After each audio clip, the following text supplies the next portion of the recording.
তো আমরা গ্রামের মানুষ, বাচ্চারা প্রত্যেকদিন সকালে তো ভাত মুড়ি খেয়ে স্কুলে যায়। আজকে ভাবলাম একটু অন্য কিছু বানিয়ে দিই যাতে বাচ্চাদেরও ভালো লাগে।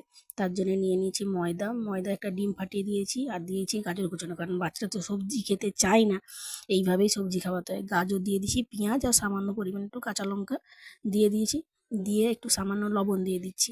তারপর এটাকে ভালো করে জল দিয়ে একটা ব্যাটার তৈরি করে নেব। আমার ব্যাটারটা এখানে তৈরি হয়ে গেছে, বেশি পাতলাও নয় বেশি মোটাও নয়, মিডিয়াম রেখেছি। দিয়ে কড়াতে সামান্য একটু তেল দিয়ে তার মধ্যে দিয়ে দিচ্ছি সেই ব্যাটারটাকে, দিয়ে ভালো করে একটু কড়াই করতেছি, তো কড়াটাকে একটু ভালো করে ঘুরিয়ে নেবো যাতে ওটা গোল হয়ে একটু বড় হয়ে যায়, পাতলাও হয়ে যাবে তখন।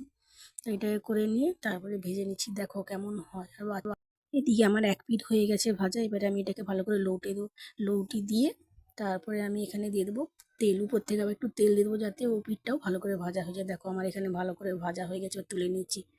চলো এবার মেয়েকে দিয়ে আসি কেমন হয়েছে খেয়ে দিই। চলো মেয়েকে খাবারটা দিয়ে দিই। কি করছিস? হ্যালো, খাবার ওরকমই করে তো ওরকম করে খাই, শুধু এইখানে বসে বসেই করবো, এখানে বসে খাবো ওইখানে। কেমন হচ্ছে? ভালো হচ্ছে? আচ্ছা চলো খেলো। তা খেয়ে দিয়ে কী করবো এখন? তাহলে খেয়ে কী করবো এখন? হুম, তাড়াতাড়ি খেলো।